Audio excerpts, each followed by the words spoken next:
Hi, good evening, everyone. Welcome to tonight's webinar hosted by Home San Francisco. Um, Tonight, we're going to be covering some information about the city-sponsored rental housing, BMRs, and 100% affordable housing. My name is Jonathan Zhao, and I am one of the San Francisco housing counselor from Balance. And first of all, I just want to shout out to Home SF and the Mayor's Office of Housing and Community Development for inviting everyone to be here tonight. All right, so I am one of the presenters today, and Melissa from MOHCD will also be presenting during the webinar. Okay, next slide, please.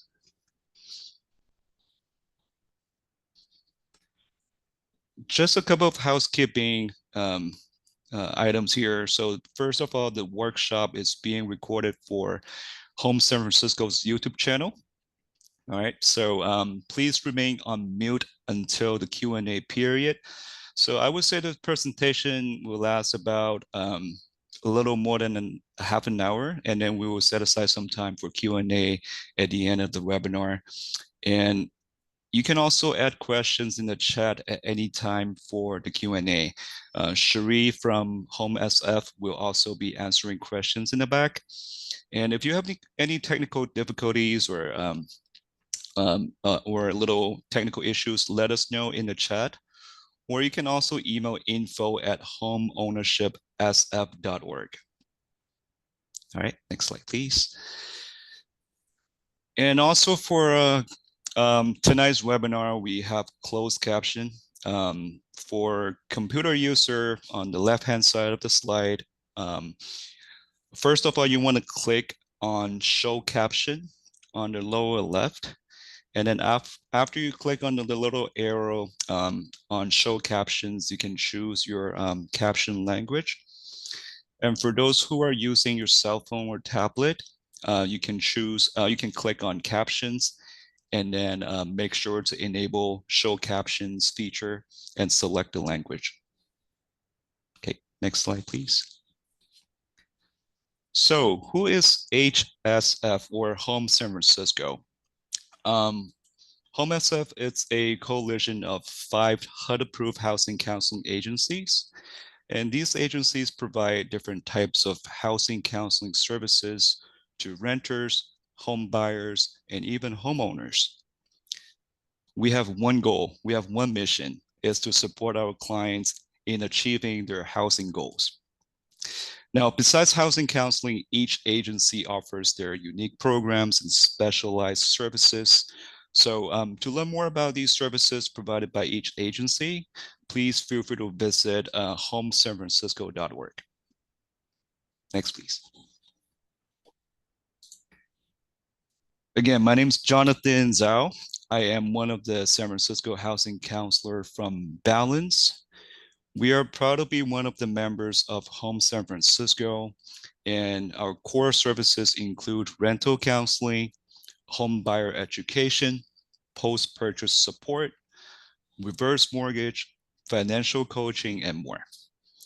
We have counselors who speak Spanish, Chinese, Russian, and we also have access to language line solution to translate other languages. And the contact information and the website, it's right under my name on the slide. Okay, so if you have any questions, feel free to reach out. Next slide, please. Now I'm going to welcome Melissa Cardoza from MOHCD, and she's going to present the next couple of slides. Welcome, Melissa. Thanks so much, Jonathan, and thank you all for listening in, whether you're here with us tonight or in a future date listening to us on YouTube. I'm so happy you're here and you're here to learn this information that's so helpful to obtaining affordable housing here in San Francisco. Next slide, please. So what is affordable housing? Basically, that just means that the units that are up on our website for lottery are below market rate or cheaper than market rate housing. They're going to be more affordable, but priced at different levels. We have units that are priced for low income households, moderate income households, and middle income households. And the units are either quite a bit cheaper than you would get on the market or about 20% below market rate. All affordable housing is either funded through a government program, either here locally in San Francisco through the state program or through the federal government. Some of the units are brought to us through special ordinances in San Francisco. That is Section 415 of the Planning Code that allows us to have inclusionary units in our market rate buildings. So all of these units have some sort of government program attached to them and their own set of rules that determine the maximum income the household can earn, the rents, and the rent increases as you continue as a tenant in those units. Next slide, please. So here are some of the buckets of affordable housing we have in the city. For very low income households, units are priced at 30 to 70% of the area median income. We're going to discuss the area median income in a following slide, but they are pretty low priced for you, and they're normally in what's called 100% affordable buildings. And that just means that every single unit in that building is affordable. It's normally funded by a government agency, again, the city, the state, or the federal government, and they're managed normally by a nonprofit agency. Low-income units are low to moderate income units can show up in what most people refer to as BMRs, below market rate units. Those units are units that are in market rate buildings. There's no difference between those units and the market rate units. Normally, the appliances and the amenities are very similar or exactly the same. They're privately owned, and the AMI is between 55 and 120% AMI, which is about moderately priced in San Francisco. And then we have a handful of middle income units. We didn't used to have any before, but now in the rental program, we have quite a few middle income units, and they're for families and households who are a little bit under their ability to get a market rate unit is very challenging. So they're a little bit under the market rate that they would be, that most units are on the market, like you would find on Craigslist. So these units are priced below market rate, normally 20% below the market rate units in the building, and they're normally in private, large market rate buildings in San Francisco. Next slide, please. Okay, so as I said earlier, we would talk about area median income. So area median income is a chart published by the federal government, by HUD, normally on April 1st, and that is given to each region, and we get one in San Francisco. And then the median income is determined by our office, the mayor's office of Housing and Community Development. We will adjust the chart.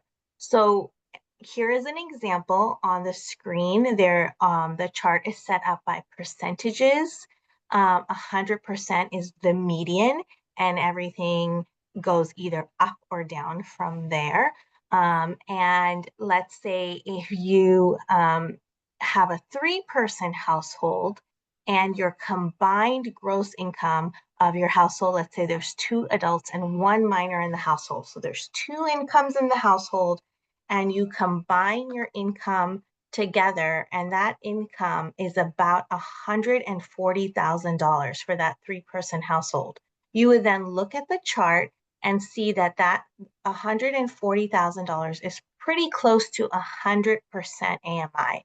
So your area median income is right below 100% area, 100% AMI. That means that the units that are priced at 100% AMI and have a maximum income of 100% AMI, you would be eligible for.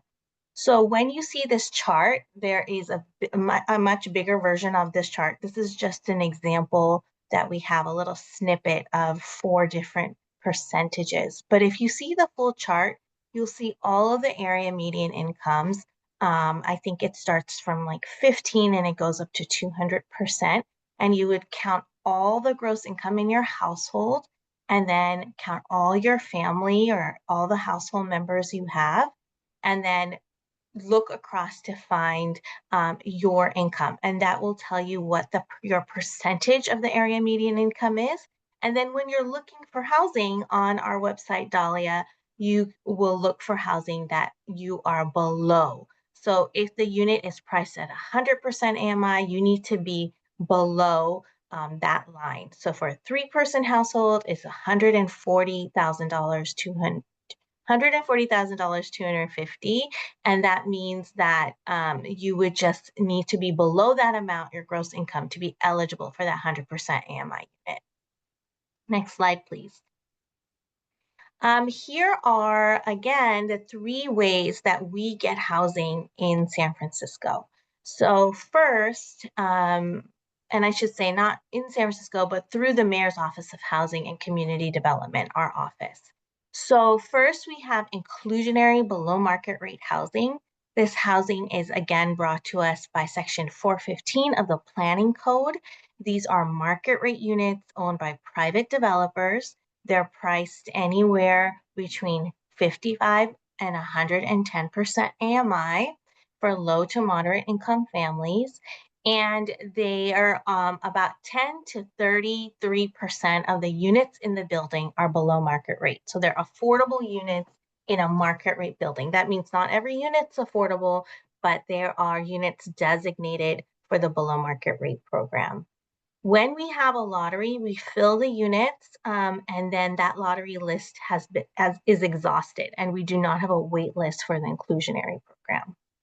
For the 100% affordable program, we do have a wait list. So after the lottery, we keep the list, and if there's any future re-rental vacancies, they're filled through that list. These are buildings that are every single unit is affordable to the public and therefore extremely low to moderate income families. Anywhere from 30 to 70% AMI is normally the average. I just posted a building today, 730 Stanion, and it's 30 to 74% AMI. It's a really large building, 95 units, and that is 100% affordable building. So that is generally the range, but then we also have units all the way down to 15% AMI in senior buildings.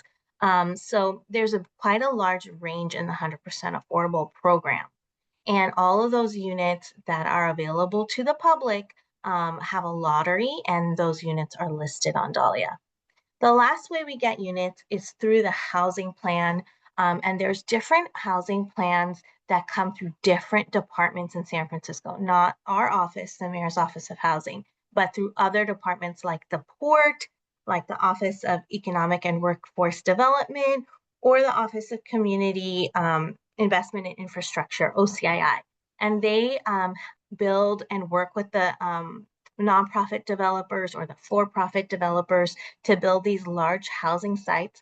And then those sites are given to us to market on Dahlia and have a lottery. And those units can be anywhere from 55 to 150% AMI. So they're much higher than our other units, and they're considered to be middle income units, and therefore people who are earning a little bit more money and but are still kind of priced out of the market for a regular market rate unit.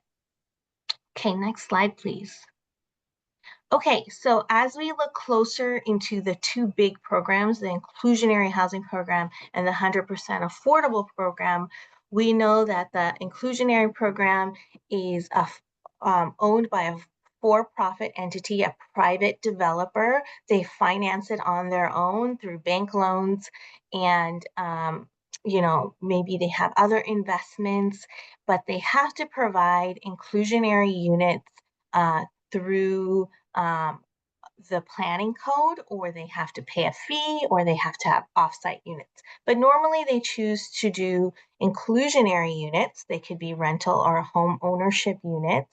And these units always go through the lottery and do not have a wait list, but they are governed by our office and the planning department through various laws in the city and county of San Francisco, including a procedures manual, which is a policy manual, or not a policy manual, but a procedures manual with a ton of rules in it that helps inclusionary developers have all of their policies written out for the public. Okay, and then we have the 100% affordable program. This is the program which the owners of the building are nonprofit entities. So Mercy Housing, Tenderloin Neighborhood Development, CCDC, they own these buildings. They're nonprofit agencies, and they receive tax credits through the state of California and loans through MoCD, my office, to build the 100% affordable buildings. So they get funded through our offices, and they have to follow the TCAC manual, which is a state manual to lease up, which is different than the procedures manual. All of the units are rental units, and all the preferences apply, and we have a lottery. That is all the same. But after the lease up, we create a wait list for the owners, and they take that wait list and they use that wait list for any re-rentals instead of having a subsequent lottery. The other special thing about the 100% affordable program is that they always have mobility and communication units, sometimes also referred to as hearing vision units. These are units, normally 14% of the units are set aside for households who need special features in their units, such as grab bars or wider hallways for their wheelchairs, just to make it more accessible for households who are living with disabilities. And those special features make it much easier to live there. So those units are set aside for people who need special features. They let us know through their lottery application, and we contact those households for those units. So if you do have a need for accessibility in your home, you need to check off that button in your lottery application to let us know, and then you have a higher chance of being able to get one of those units of the lottery. Next slide, please. Okay, so the types of rental listings we have are mostly on Dahlia. That is our website. You can find it at housing.sfgov.org. Dahlia was named for the official city flower of San Francisco, and it has been around since 2016, so almost 10 years. And we've been using it to help applicants apply online, run our electronic lotteries, and put tons of information on that website. All of the new inclusionary units and re-rental units through the inclusionary program are listed on Dahlia. All the 100% affordable units are listed on Dahlia, and if they need a subsequent wait list in the future, they would come back to Dahlia for that.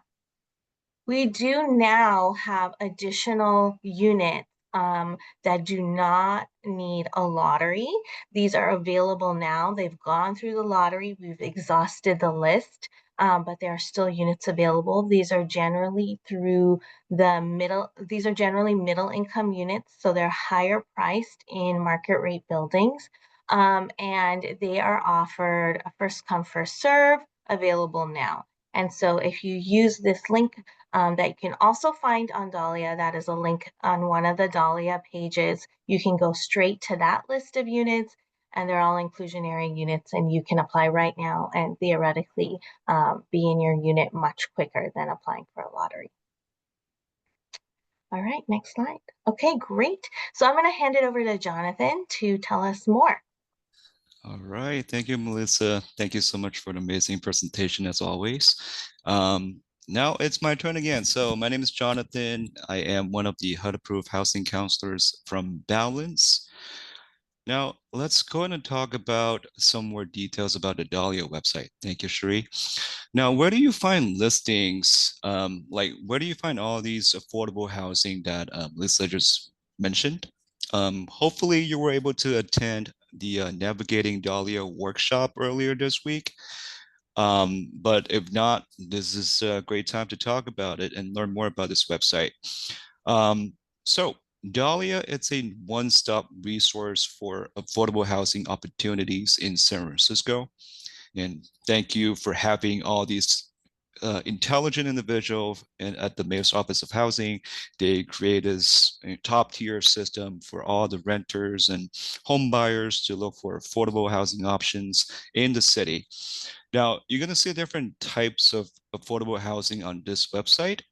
And if you want to learn more about how to complete an application and how the lottery works, there's a link at the bottom of the slide here.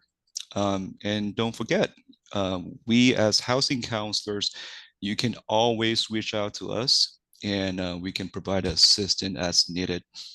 Next slide, please. If you haven't signed up for the email notification on the Dahlia website, I highly recommend doing so. You can subscribe to these email alerts whenever there's a new listing posted on Dahlia. This is a great tool for those who may not have time to regularly browse the website.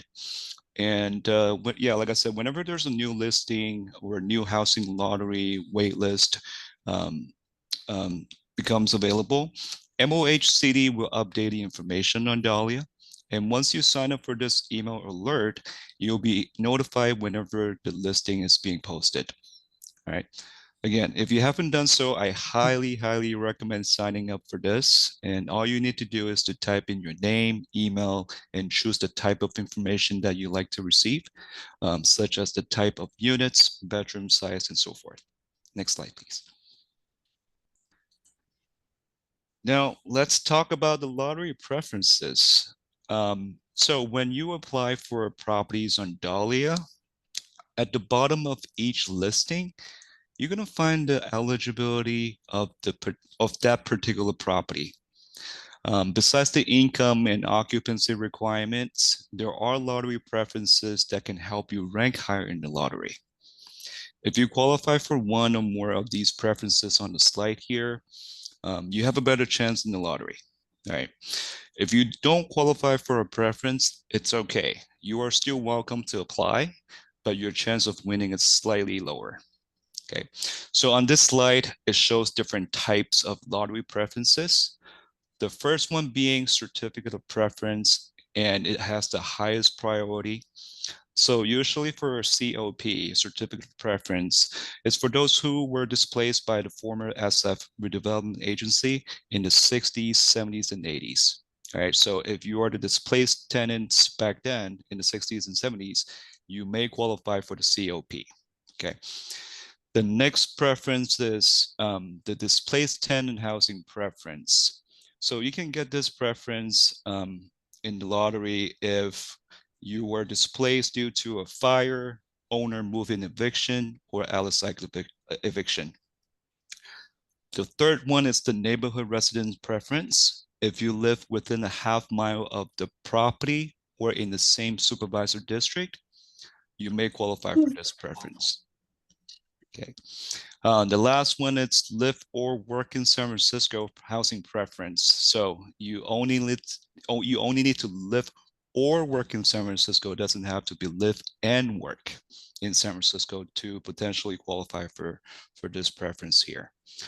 Just a side note here for displaced tenant housing preference and neighborhood residence housing preference. These two may only apply to properties or developments that with 5 or more BMR. Okay, please. Now, what about veteran priority? For those who serve the country with dedication, they deserve more, right? So that's why the MOHCD creates this veteran priority recently. So the veteran ranks the highest within each lottery preference category. You may qualify for this priority in the Dahlia Housing Lottery if you've served in the active U.S. military, naval, or air service, and you also qualify for at least one of the lottery preferences that we mentioned in the previous slide. Again, you have to be a veteran and also qualify for one of the lottery preferences that we mentioned earlier. Okay. Um, the veteran applicants and their household will rise to the top of the pool for each affordable housing lottery preference. And of course, they will also need to meet the building eligibility criteria.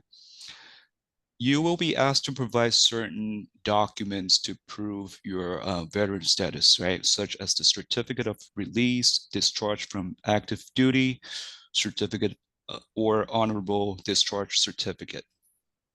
Okay, so if you want to learn more about this veteran priority, please visit the link on the slide at the bottom. Okay, next slide, please. Thank you. Now, what's going to happen when you apply? So this is the general application process when you apply on Dahlia. So first of all, you need to have an account with Dahlia, right? So again, you just need to enter your email address, set up your password, and once you have an account with Dahlia, and you need to identify the right property, the one that you're eligible for, the one that meets your criteria. So once you apply for the lottery, if you get chosen in the lottery, you'll be asked to submit a full application along with your income documents such as your tax return, pay stubs, and bank statement. All right. So once the leasing agent review your documents, once your income is approved, they're going to run your credit check, rental history, criminal history check, and you're ready to sign the lease. Okay. After you sign the lease and successfully move in, there will be an annual income recertification.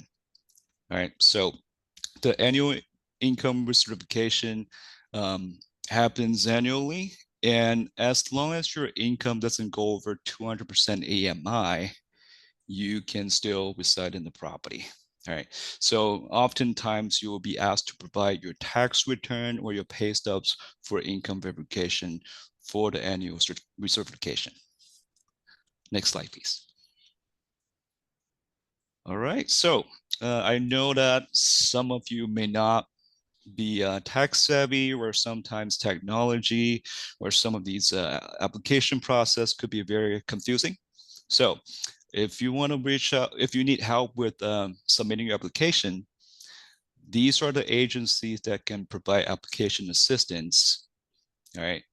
And I believe all these agencies are based in San Francisco. So my agency balance on the upper left corner here, this is the contact info and my website. Yeah, so we have two different locations, one in the Mission District and another one in the Bayview. So if you want to set up an appointment, phone appointment, in-person appointment, feel free to reach out to one of these agencies here. Next slide, please. And of course, homesanfrancisco.org. It's one-stop service for all the housing counseling agencies. All right. Now, be ready and stay ready, right? So as I mentioned the previous slide, we talked about the application process. So when you get chosen in the lottery, you will be asked to fill out this application, and they will also ask you for the income verification documents such as your pay stub. If you receive fixed income, you'll be asked to provide the benefit award letter. If you're self-employed, make sure to have your year-to-date profit and loss statement ready. Of course, the bank statements is one of the documents they're going to ask for. Your tax returns is very important. Usually they will ask for 1 year of tax return. Okay. Oftentimes they may ask you to get the electronic copy of each of these documents. Again, if you need help with gathering your documents or putting everything together, feel free to reach out to the agencies, the housing counseling agencies on the previous slide. Okay, next slide, please. All right, just some tips and tricks here. Make sure to check your email regularly because once you get chosen in the housing lottery, you'll be notified through email. Okay, and also once you sign up for the new listing email alert, you'll be notified in the email as well. Okay. Um, yeah, again, make sure to get your documents ready, your tax return, pay stubs, award letter, things like that. Whenever, because after you get chosen in the lottery, you'll be given 5 days, 5 business days to submit your full application along with your income documents. Okay. Um, yeah, so for some unique situation, you can write it down on a letter of explanation, LOE, and submit along with the application packet. Again, if you need help with any of the application, feel free to reach out to housing counselors at this link at the bottom. Okay, this is the city's website for housing counselors. Next slide, please. So what does a housing counselor do? So we help with, of course, translation, right? Me personally, I speak Cantonese and Mandarin, read and write. So oftentimes I come across clients who doesn't speak English or doesn't understand the language. So I can help them translate and help them interpret the application, right? We can also provide application assistance as mentioned and help you understand what documents are required.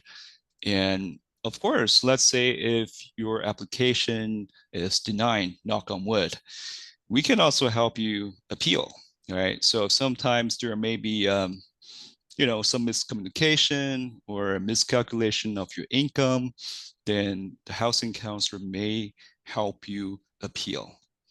Okay, next slide, please.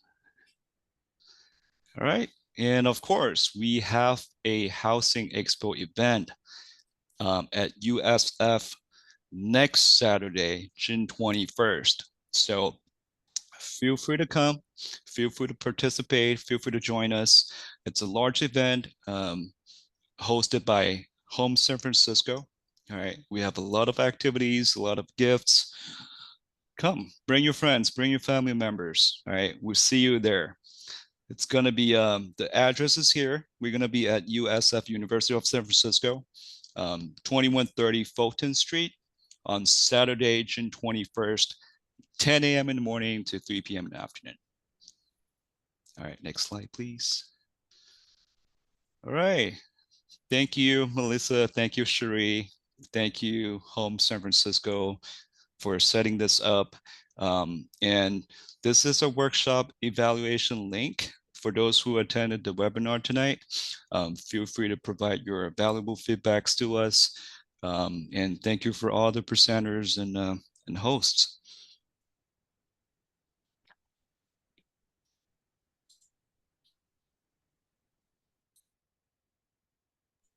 Now, if you have any questions, feel free to type your questions in the question box.